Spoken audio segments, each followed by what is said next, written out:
So guys, आज हम बात करने वाले हैं वेब डेवलपमेंट के बारे में। बात करेंगे कि वेब डेवलपर आप किस तरीके से बन सकते हो, क्या आपको पढ़ना पड़ता है, क्या उसकी सैलरी होती है और क्या उसके अंदर डिफरेंट डिफरेंट प्रोफाइल होते हैं। जी हाँ, वेब डेवलपमेंट एक अकलौती प्रोफाइल नहीं है। जैसे कि अगर आपसे कोई पूछे कि आप क्या करते हो, आप बोल दो कि ठीक है सॉफ्टवेयर डेवलपर हूँ।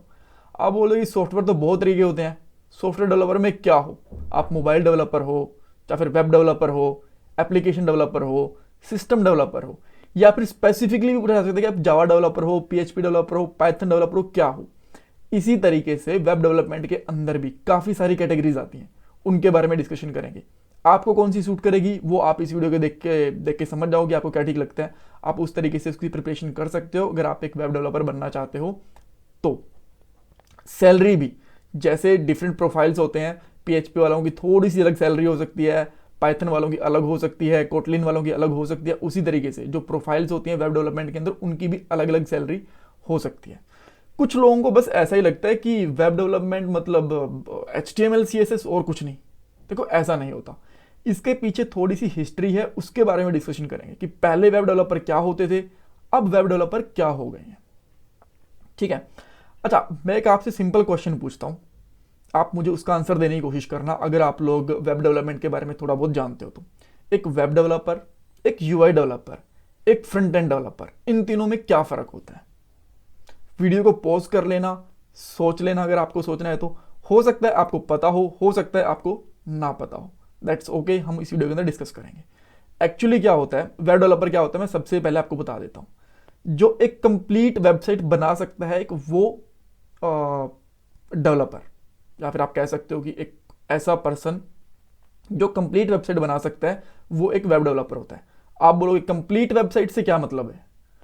कंप्लीट वेबसाइट से मतलब होता है कि एक वेबसाइट का बैक एंड रेडी करना, फ्रंट एंड रेडी करना, उसका डिजाइन रेडी करना। वेब डेवलपमेंट एक बहुत पुरानी टर्मिनोलॉजी है। अगर मैं आपको बताऊं तो 15-20 साल पहले, जब एपीआईज नहीं होती थी, जब एंगुलर रिएक्ट जैसी चीज़ें नहीं होती थी, वेबसाइट काफ़ी सिंपल बनती थी। जैसे कि आपने गवर्नमेंट वेबसाइट देखी ना, बड़ी पुरानी सी होती है, वैसे ही बड़ी सिंपल सी वेबसाइट बनती थी। उस टाइम पे वेब डेवलपर होते थे।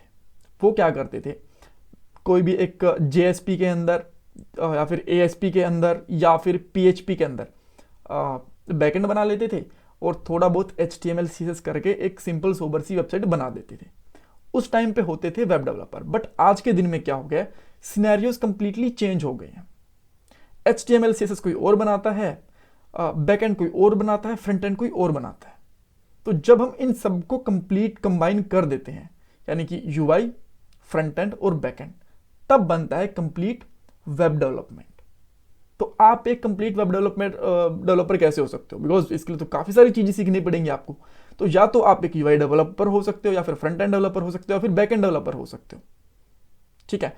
वेब डेवलपमेंट एक्चुअली कोई प्रोफाइल नहीं है आज के दिन में। आज से 10-15 साल पहले एक एक्चुअल प्रोफाइल होती थी कि ठीक है वेब डेवलपर की ये प्रोफाइल है, अब ये बंदा क्या करेगा, HTML CSS करेगा बैकएंड से, क्योंकि बहुत ही लाइट HTML CSS होती थी तब। आज के दिन की जितनी कॉम्प्लेक्सिटी नहीं होती थी उसके अंदर। आज तो CSS के अंदर एनिमेशंस वगैरह आ गए हैं, काफ़ी सारी चीज़ें आ गई हैं, बट तब बहुत सिंपल होती थी CSS 1-2। और बैकएंड भी बहुत ही सिंपल होता था। ज़्यादा बैकएंड की, जैसे कि आज के दिन में तो MongoDB है, NoSQL है और SQL सर्वर है, बहुत सारे डेटाबेस मिल जाएंगे। तब 1-2 डेटाबेस होते थे, तो 1-2 ASP या फिर PHP वगैरह की प्रोग्रामिंग लैंग्वेज होती, तो उनसे कनेक्टिविटी करके एक सिंपल सोबर वेबसाइट बन जाती थी। तब हम लोग कहते थे एक वेब डेवलपर है। उसी ट्रेंड को कंटिन्यू करते हुए आज भी हम लोग ऐसा बोलते रहते हैं, वेब डेवलपमेंट, और उसके सारे हम लोग बोलते हैं वेब डेवलपर्स। अब वेब डेवलपर्स बनाते क्या हैं, क्या होते हैं, 80% लोगों को पता नहीं है। कुछ लोग कहते हैं कि ठीक है फ्रंट एंड बनाते हैं, कुछ लोग कहते हैं PHP के अंदर वेबसाइट बनाते हैं, कुछ लोग बोलते हैं बस HTML CSS करते हैं। एक्चुअली वेब डेवलपमेंट एक कंप्लीट पैकेज होता है, और आज के दिन में एक वेब डेवलपर होना एक्चुअल में बहुत मुश्किल है, बहुत बड़ी टर्म है ये। आज के दिन में क्या होता है, कुछ छोटी कंपनीज भी नहीं, काफ़ी बड़ी कंपनीज भी पुराने ही ट्रेंड को फॉलो कर रही हैं और किसी को भी प्रोफाइल दे देती हैं कि ठीक है आप वेब डेवलपर हो, आप HTML CSS पे काम कर रहे हो, आप वेब डेवलपर हो, आप एंगुलर रिएक्ट पे काम कर रहे हो, आप वेब डेवलपर हो, आप PHP और रिएक्ट दोनों पे काम कर रहे हो, या फिर आप HTML CSS विद PHP काम कर रहे हो, आप वेब डेवलपर हो। कुछ भी बोल देते हैं। अब इसका आप बोलोगे तो बड़ी एक कंफ्यूजिंग टर्म होगी, तो फिर वो हायर कैसे करते हैं लोग?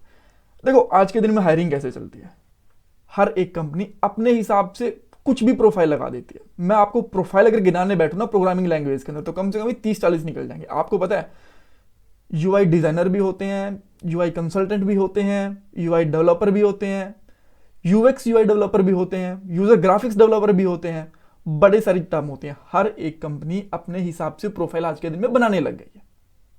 ठीक है, सो आप फिर वही क्वेश्चन आता है कि कंपनीज पहचानती कैसे हैं कि अब इस बंदे को अगर मैं वेब डेवलपर बोलता हूं, हो सकता है कि दूसरी कंपनी के अंदर वेब डेवलपर वाला काम कुछ और कर रहा हो। एक्चुअली आज के दिन में टेक्नोलॉजी से पहचाना जाता है। आज के दिन में वेब डेवलपर ऐसा टर्म या फिर यूआई डेवलपर काफी कम यूज होता है। यूज क्या होता है? Angular developer, react developer, JavaScript developer, PHP developer, node JS developer, ऐसी टर्म्स यूज की जाती हैं।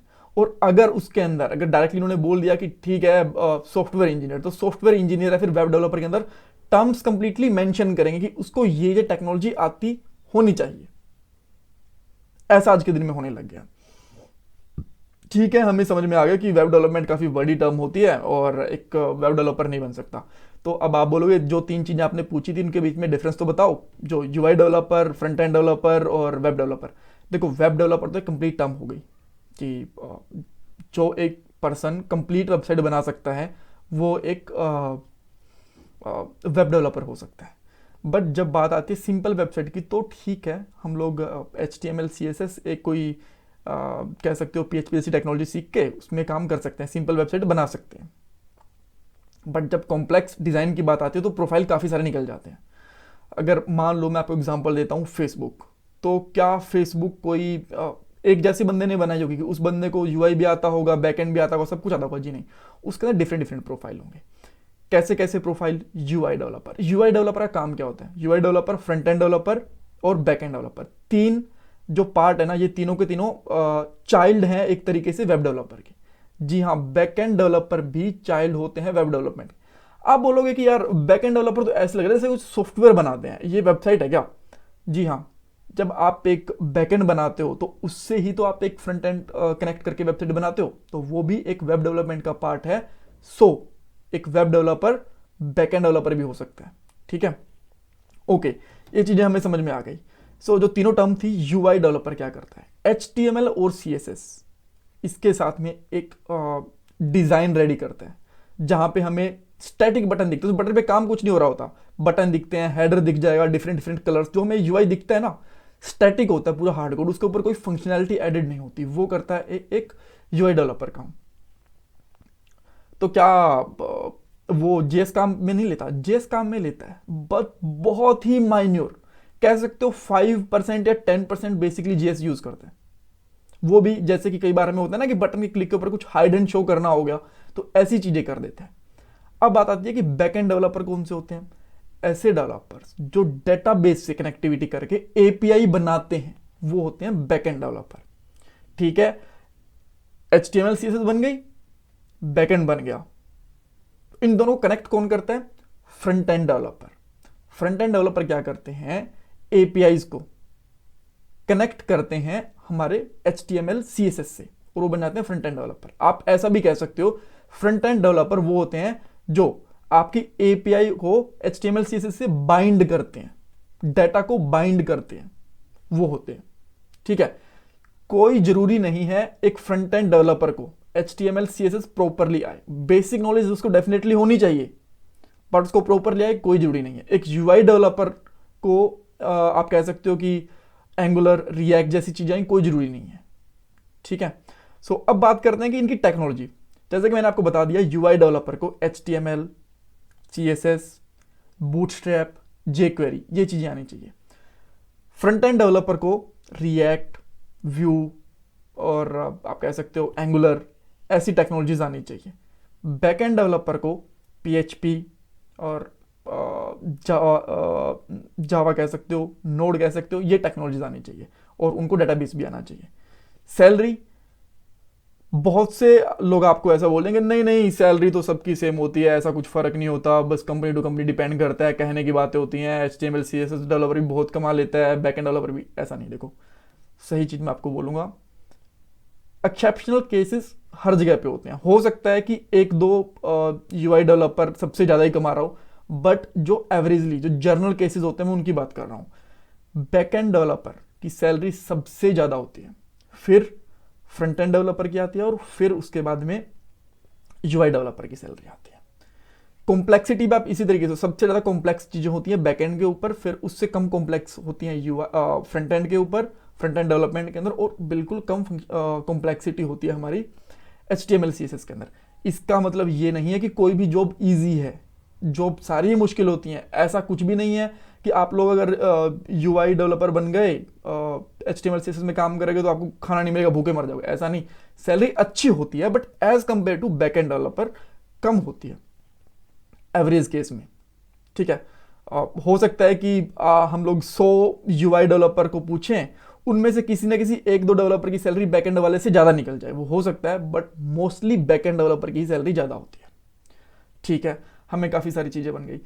अब आप बोलोगे कि एक बात बताओ, जो आपने हमें ये बताया था कि जो वेब डेवलपर होते हैं पहले एक ही होते थे, बाद में पुराने 10-15 साल पहले, अब टेक्नोलॉजी चेंज हो गई, अब अलग अलग हो गई, ऐसा क्यों हुआ? अब वो एक वेबसाइट क्यों नहीं बनाते हैं? कॉम्प्लेक्स है तो क्या हुआ, 10 डेवलपर लगा दो। देखो पहले क्या होता था, रिएक्ट, एंगुलर, व्यू जैसी ऐसी चीजें नहीं होती थी। अब ये चीजें क्यों आ गई? पहले क्या होता था, जो आपका PHP या फिर पहले JSP होता था, जिसको हम लोग जावास्क्रिप्ट पेजेस बोलते थे ना, और एक ASP होता था, उनसे हम लोग डायरेक्टली HTML CSS को कनेक्ट कर लेते थे और एक सिंपल सी वेबसाइट बना देते थे, 4, 5, 10, 15, 20 पेजेस की, ठीक है। सो अब क्या हुआ कि डिजाइन काफी कॉम्प्लेक्स हो गए हैं। वेबसाइट की स्पीड को बढ़ाने के लिए, परफॉर्मेंस को बढ़ाने के लिए हमें अलग अलग टेक्नोलॉजीज बना दी हैं। हमने अब एंगुलर, रिएक्ट जैसी चीजें बना दी, जो कि सिंगल पेज एप्लीकेशन बनाते हैं, बिकॉज पेज को रिलोड नहीं करना पड़ता। अब इनके लिए हमें अलग से डेवलपर चाहिए। अब एक डेवलपर बैकएंड भी कर ले, HTML CSS भी कर ले, और रिएक्ट JS, एंगुलर ये भी कर ले, ये पॉसिबल नहीं था, तो इनकी डिफरेंट डिफरेंट प्रोफाइल्स बना दी गई। सेकेंड कारण ये था कॉम्प्लेक्स चीजें होने का, 15-20 साल पहले मोबाइल एप्लीकेशन डेवलपमेंट नहीं होता था, सिंपल मोबाइल होते थे, उनके अंदर वेब पेज कहाँ ही ओपन होते थे, कुछ नहीं ओपन होता था। तो करते क्या थे बेसिकली, उस टाइम पे मोबाइल वाली वेबसाइट और मोबाइल वाली एप्लीकेशन तो बनती ही नहीं थी, तो डायरेक्टली आप लोग PHP HTML से कनेक्ट कर सकते थे। अब क्या होता है, आपको API बनानी मैंडेटरी हो गई है। अगर आप API नहीं बनाओगे तो आप एक मोबाइल एप्लीकेशन नहीं बना सकते। ध्यान रखना, मोबाइल एप्लीकेशन कभी भी डायरेक्टली डेटाबेस से कनेक्ट नहीं करते हम लोग, ना ही होती है। पहले API बनती है और API से जो मोबाइल एप्लीकेशन होती है ना, वो डाटा कंज्यूम करती हैं, ठीक है। तो अब क्या करते थे उनको, एक आपने देखा होगा जब आप फेसबुक चलाते हो या फिर लिंक्डइन चलाते हो, ट्विटर चलाते हो, सेम चीजें आपको मोबाइल के ऊपर दिखती हैं एप्लीकेशन के अंदर, और सेम डाटा आपको वेबसाइट के ऊपर दिखता है। क्यों? क्योंकि दोनों के पीछे API सिंगल होती है, सिंगल API है। अब इसको बाद में 2 पार्ट में कन्वर्ट कर दिया गया, ये मोबाइल डेवलपमेंट, उससे भी कनेक्ट कर दिया गया इसको, ठीक है, सेम API को, और सेम API को वेब से भी कनेक्ट कर दिया गया। इसीलिए अब क्या हुआ, API बनाने का जमाना आ गया, और जब API बनाने का जमाना आ गया तो बाद में रिएक्ट, एंगुलर जैसे प्रोफाइल भी बन गए, और फिर बाद में अलग अलग प्रोफाइल्स आ गई। तो इसीलिए जो वेब डेवलपर होता था ना, वो बिखर गया। अब एक वेब डेवलपर के डिफरेंट डिफरेंट प्रोफाइल्स बन गए हैं, ऐसा एक्चुअली सीन हुआ है। ये बहुत से लोगों को नहीं पता, एक्चुअली HRs वगैरह को भी नहीं पता, तो इसलिए भी वो वेब डेवलपर बोलती रहती हैं और कुछ भी प्रोफाइल दे देती हैं। तो पहचानते कैसे हैं? टेक्नोलॉजीज पूछ के, कि आप लोग किस टेक्नोलॉजी में काम कर रहे हो, HTML CSS में कर रहे हो, एंगुलर रिएक्ट में कर रहे हो, PHP में कर रहे हो, इस तरीके से। ऑलराइट, सो ये तो बात हो गई कि वेब डेवलपमेंट होता क्या, सीख लिया हमने। अब सीखे कैसे? अब सीखना कैसे है, तो आपको ये पता होना चाहिए कि आपको बनना क्या है। HTML CSS बनाना है, फ्रंट एंड बनाना है, या फिर बैक एंड बनाना है। मान लीजिए कि आपको बैक एंड बनाना है। सबसे पहले बैक एंड बनाने के लिए आप लोग कोई भी एक सर्वर साइड स्क्रिप्टिंग लैंग्वेज सीख सकते हो। बोले सर्वर साइड स्क्रिप्टिंग लैंग्वेज, ये क्या बता दिया आपने, कुछ नया चीज बता दिया, सिर खुजाओगे आप। जो ऐसी प्रोग्रामिंग लैंग्वेज जो आपके सर्वर के ऊपर रन होती हैं, वो सर्वर साइड स्क्रिप्टिंग लैंग्वेज होती है। आप बोलोगे कि सारी प्रोग्रामिंग लैंग्वेज सर्वर के ऊपर रन होती हैं, नहीं, ऐसा नहीं होता। जावास्क्रिप्ट आज के दिन में मोस्ट पॉपुलर एंड इकलौती प्रोग्रामिंग लैंग्वेज है जो आपके ब्राउजर के ऊपर रन होती है। आप और किसी भी प्रोग्रामिंग का कोड नहीं देख सकते हो। आप जावास्क्रिप्ट का कोड क्यों देख पाते हो? कभी कोशिश कर लेना, आपको मिल जाएगा जावास्क्रिप्ट का कोड। ऐसा क्यों? बिकॉज वो आपके ब्राउजर के ऊपर रन होती है। PHP है, .NET है, ये सारी की सारी, C# है बेसिकली, और नोड है, ये सारी की सारी सर्वर साइड पे होते हैं, तभी आप इनका कभी कोड नहीं देख पाते। ठीक है, तो जब भी आपको एक बैकएंड डेवलपर बनना होता है तो आपको एक सर्वर साइड स्क्रिप्टिंग लैंग्वेज सीखनी पड़ेगी। कौन सी? दुनिया भर की ऑलमोस्ट आप कह सकते हो 80 to 90% सर्वर साइड लैंग्वेज ही होती है। PHP, पाइथन, नोड, जावा, ऐसी लैंग्वेज हैं जो डेटाबेस से कनेक्ट होती हैं और उनके अंदर आप फ्रंट एंड डेवलपमेंट कर सकते हो। ऑलराइट, सो ये चीज़ हमें समझ में आ गई बैकएंड डेवलपर कैसे बन सकते हैं। तो क्या बस सारी प्रोग्रामिंग लैंग्वेज सीखनी पड़ेगी? जी नहीं, आप कोई भी एक प्रोग्रामिंग लैंग्वेज सीख लो तो आप एक बैकएंड डेवलपर बन जाओगे। चाहे आप लोग PHP सीख लो, नोड सीख लो या फिर जावा सीख लो, कोई भी एक सीख लो। फ्रंट एंड डेवलपर कैसे बन सकते हैं? इसके लिए एक्चुअली लैंग्वेज तो जावास्क्रिप्ट ही है, जावास्क्रिप्ट आपको सीखनी पड़ेगी, बट उसके साथ साथ कुछ लाइब्रेरी या फिर फ्रेमवर्क भी सीखने पड़ेंगे। कुछ नहीं, एक सीख लो काफ़ी है। या आप रिएक्ट सीख लो, या फिर एंगुलर सीख लो, या फिर आप लोग व्यू सीख लो, और भी बहुत सारी XTJS भी है, बैकबोन भी है, ये भी सीख सकते हो। तो आप बोलोगे कि रिएक्ट सीखें कि एंगुलर सीखें? बड़ा ही कॉमन क्वेश्चन होता है। भैया देखो, बात ऐसी है, जब आपको 3-4 साल एक्सपीरियंस हो जाता है ना, तो आपको कोई ये नहीं पूछता कि आपको रिएक्ट आती है कि एंगुलर आती है, वो पूछते हैं को जावास्क्रिप्ट आती है। हाँ ठीक है, जावास्क्रिप्ट आती है तो ये तो एंगुलर 10 दिन में सीख लेगा, 15 दिन में सीख लेगा, तो कोई फर्क नहीं पड़ता। जो आपको मिल रहा है दोनों में से कोई भी सीख लो, जिसके ऊपर आपको प्रोजेक्ट मिल रहा है। एंगुलर पे मिल रहा है एंगुलर सीख लो, रिएक्ट पे मिल रहा है रिएक्ट पे सीख लो, कोई फर्क नहीं पड़ता। जब आपको 3-4 साल एक्सपीरियंस हो जाएगा, एंगुलर रिएक्ट जैसी चीजें आप लोग 15-20 दिन में यूज सीख जाओगे। ठीक है, तो फ्रंट एंड का भी पता चल गया। अब UI developer, HTML, CSS, bootstrap, jQuery, आज के दिन में यही ट्रेंडिंग के अंदर होती हैं, आप ये सीख लो। एक टेलविंड करके भी आ गई है, टेलविंड करके एक CSS का फ्रेमवर्क है। सैस भी सीख सकते हो, ये काफ़ी सारी चीज़ें हैं। इनमें से आप लोग HTML तो डेफिनेटली करना ही पड़ेगा, HTML CSS कर लो, बेसिक हो जाएगा। सैस कर लो या फिर टेलविंड कर लो, बूटस्ट्रैप कर लो, ये थोड़ी सी एडवांस चीज़ें हैं। इनसे आप easily web developer, UI developer बन सकते हो। मैं फिर से गलत टर्म बोल रहा हूँ। एक चीज़ और, आप भी बोलोगे नहीं मुझे तो आज भी वेब डेवलपर ही बनना है, चाहे मैं सिंपली बनाऊंगा लेकिन मैं करूंगा सब कुछ खुद ही, तो क्या करें हम? तो आप PHP सीख लो। PHP HTML CSS के साथ में ग्रेट कॉम्बिनेशन बनाती है, इजीली आप लोग पूरी वेबसाइट बना सकते हो। PHP सीख लो, HTML CSS सीख लो, अपने आप में एक वेब डेवलपर बन जाओगे। बट आपको ध्यान रखना है, उसके टाइम पे आप अगर HTML और PHP बस इतना सीख लिया ना आपने, तो आप, ऐसा नहीं है कि सैलरी वगैरह कम है, सैलरी वगैरह सब ठीक है, दैट्स ओके, तो आप एक एंगुलर वगैरह नहीं सीख पाओगे, आप एक बेसिक चीज़ में रह जाओगे। बिकॉज आज के दिन में हर चीज़ की अलग डिमांड होती है। PHP वाले अलग चाहिए उनको, या फिर HTML CSS वाले अलग चाहिए, दोनों बन जाओगे तो जब एक बहुत बड़ी एप्लीकेशन आएगी ना, फेसबुक जैसी या फिर कुछ और भी बड़ी चीज़ें जैसे कि बिग बास्केट हो गई और उबर हो गई, काफ़ी बड़ी बड़ी वेबसाइट्स होती हैं, तो उनके अंदर वो या तो स्पेसिफिकली बैकएंड डेवलपर ढूंढते हैं फिर फ्रंट एंड डेवलपर ढूंढते हैं। वो ऐसा नहीं देखते कि सबके सब मुझे एक साथ ही मिल जाए। कुछ कंपनी फुल स्टैक डेवलपर ढूंढती हैं, कुछ company full stack developer use नहीं करती। फुल स्टैक डेवलपर आप कह सकते हो एक कंप्लीटली वेब डेवलपर होता है, उसको सब कुछ आता है। ठीक है, बट फुल स्टैक डेवलपर थोड़ा सा कॉम्प्लिकेटेड भी होता है, मेहनत भी ज़्यादा करनी पड़ती है, बिकॉज बैकएंड और फ्रंट एंड दोनों सीखने पड़ते हैं। बट दैट्स ओके, Node.js के साथ में ये ईजी है, बिकॉज जब आप फ्रंट एंड यूज करते हो तो जावास्क्रिप्ट यूज करते हो, और जब Node.js होते हैं उसके अंदर वैसे ही 80 to 90% जावास्क्रिप्ट होती है, तो उसमें कोई आपको प्रॉब्लम आएगी नहीं। तो आप इन तीनों में से क्या प्रोफाइल चूज करते हो उस तरीके से कर सकते हो। बैकएंड चाहो तो उस तरीके से सीख सकते हो, और फ्रंट एंड चाहते हो तो React.js वगैरह या फिर एंगुलर सीख सकते हो, और जस्ट आपको UI डेवलपर बनना है तो आप लोग सिंपली HTML CSS बूटस्ट्रैप जैसी चीज़ें सीख सकते हो। आप बोलो यार मुझे तो HTML CSS आता है, UI डेवलपर तो मैं हूँ, बट मुझे फ्रंट एंड डेवलपर बनना है। बहुत अच्छी चीज़ है, आप एक स्टेप ऊपर जा रहे हो, अच्छी चीज़ है, बिल्कुल बन सकते हो। अगर आपको basic HTML CSS basic JavaScript आती है तो ट्राई करो, थोड़ा सा प्रैक्टिस करो, रिएक्ट सीख लो या फिर एंगुलर सीख लो। अगर आपने रिएक्ट और एंगुलर सीख ली ना तो आपको ज़्यादा प्रेफरेंस मिलेगी। क्यों? क्योंकि रिएक्ट एंगुलर तो दूसरों को भी आती है, जो वो आपको आती है, बट उनको HTML CSS नहीं आती है जो कि आपको आती है। तो अगर आप HTML CSS में हो अभी, रिएक्ट, एंगुलर, व्यू जैसी इनमें से कोई भी एक चीज़ सीख लो, आपके लिए काफ़ी एडवांटेज रहेगा। और अगर आपको फ्रंट एंड आता है, यानी कि मान लीजिए आपको एंगुलर और एंगुलर और रिएक्ट जैसी चीज़ आती है, बट आप कह रहे हो कि मुझे तो बैकएंड सीखना है, तो Node.js सीख लो, सबसे बेस्ट है। क्योंकि जावास्क्रिप्ट रिएक्ट और एंगुलर के अंदर भी यूज होती है और नोड के अंदर भी यूज होती है। इजिली सीख पाओगे, फर्स्ट थिंग तो ये।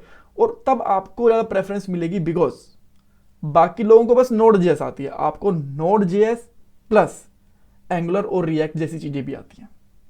ठीक है, so that's all for this video. अगर आपके पास कोई क्वेश्चन है तो मेरे से पूछ सकते हो। ऐसी वीडियो हर वीकेंड पे आती है। मैं डेफिनेटली कोशिश करता हूँ कि 2 वीडियो निकालूं, बट एक वीडियो तो मैं डेफिनेटली निकालता हूँ। और प्लीज़, बहुत मेहनत लगती है ऐसी वीडियोस बनाने के लिए। सो कुछ नहीं डिमांड होती हमारी आपसे, बस हम चाहते हैं कि आप अपने ओपिनियंस कमेंट बॉक्स में शेयर करो वीडियो के बारे में, चैनल को सब्सक्राइब करो, और नहीं कर रखा तो और वीडियो को लाइक कर दो। Thank you so much for watching this video.